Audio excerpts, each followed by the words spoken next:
Have you ever had that feeling where you look in your rearview mirror and you're like, oh shit, there's police lights in my rearview mirror. Are they coming after me? Your heart starts racing and you're like, oh, do I have my insurance card? Everything going through your mind. That, my friend, is a trigger. And today we're going to talk about post-traumatic stress disorder and triggers that we all encounter from time to time and what to do about it. So, without further ado, I'll see you inside.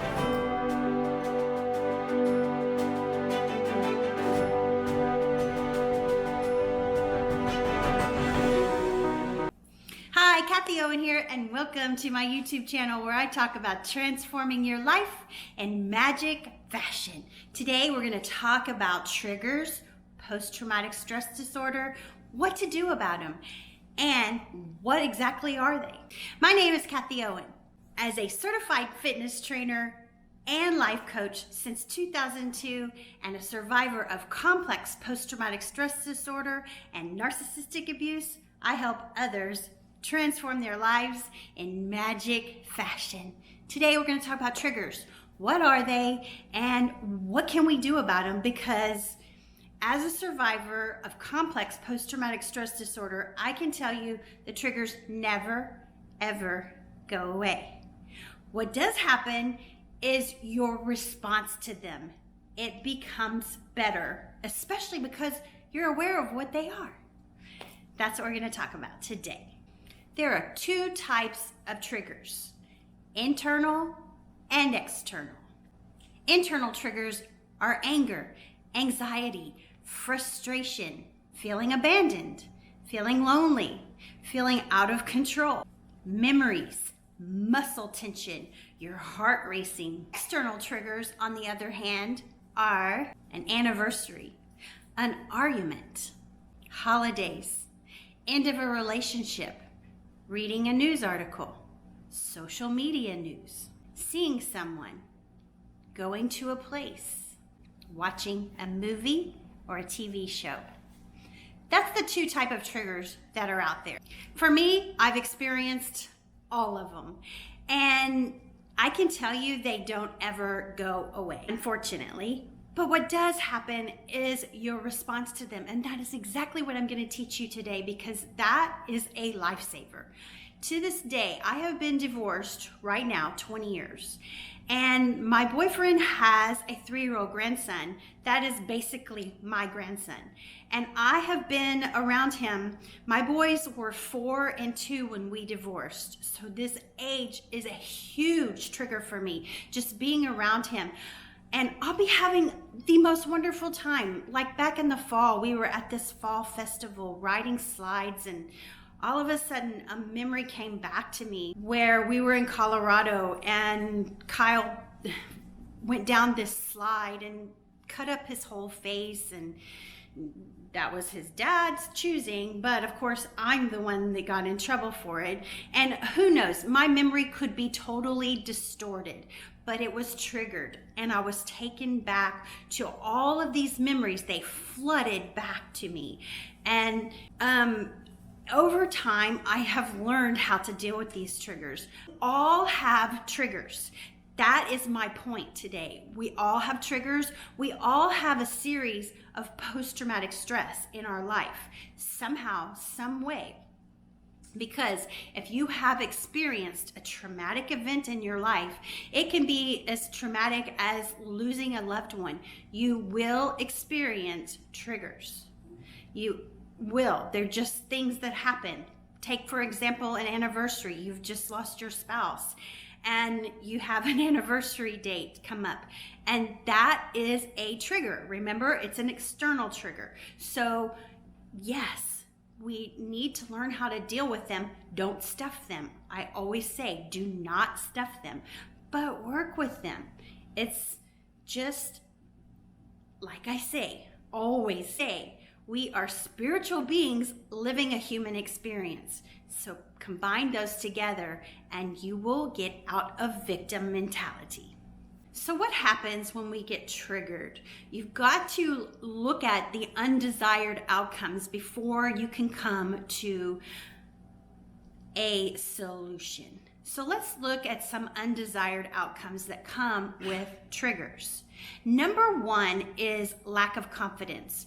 You lose all confidence in yourself and others. And when you lose confidence, you lose your power. So confidence comes from within, and you've got to somehow find that. And that's what we're going to work on. That's the one of the undesired outcomes. Another undesired outcome is a complete lack of trust in others. When you do not trust others after being hurt, it can make the trigger even worse.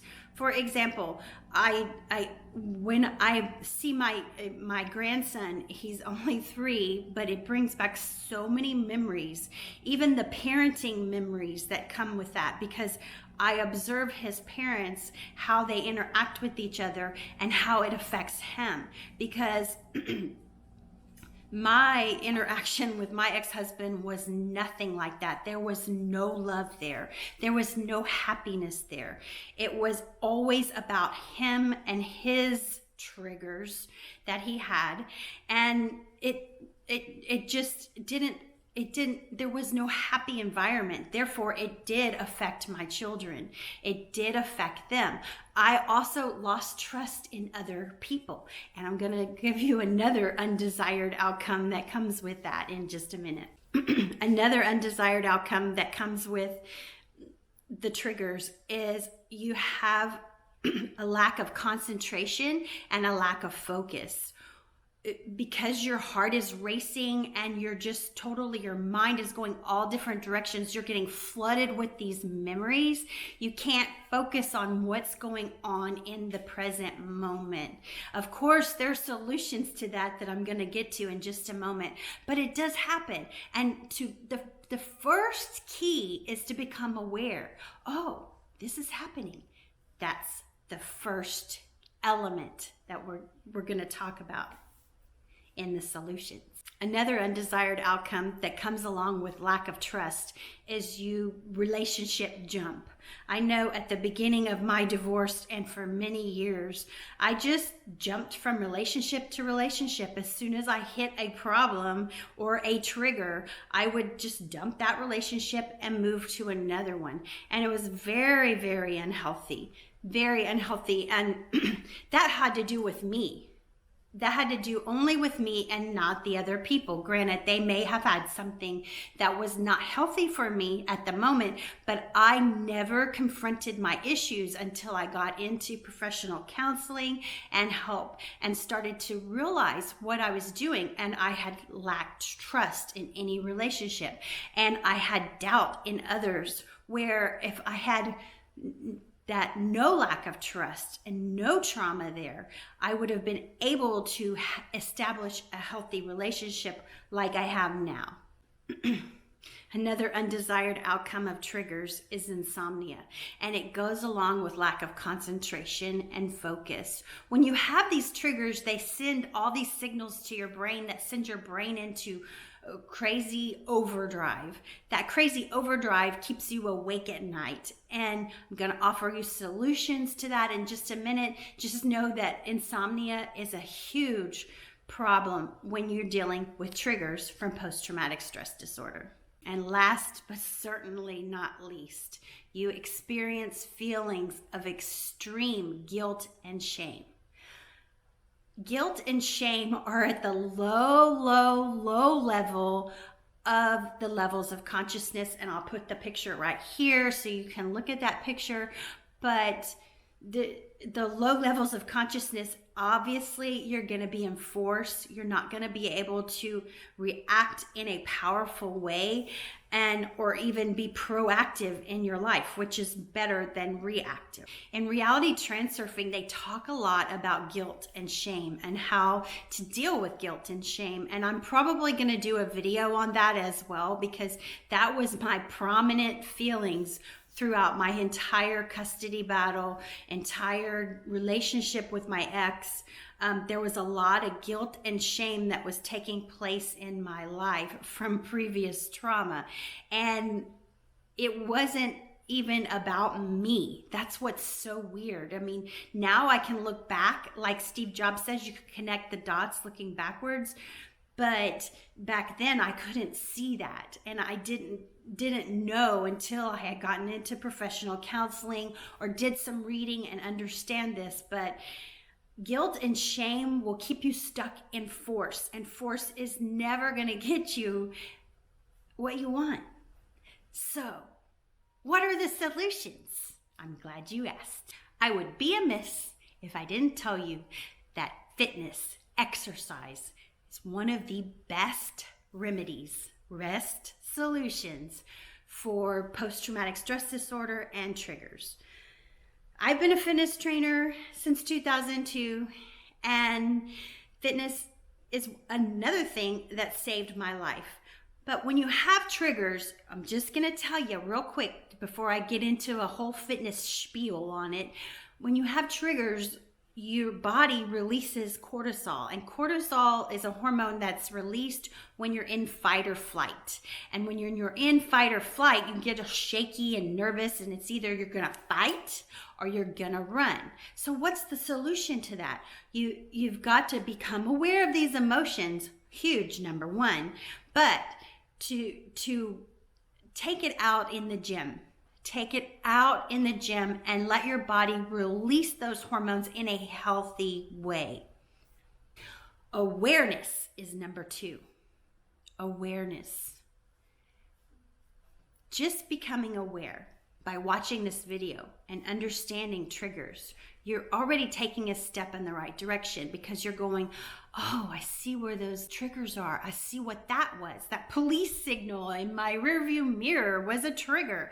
I never even knew that. So how do I calm myself down and become more aware of where I'm coming from, why my heart is racing? How can I calm that down?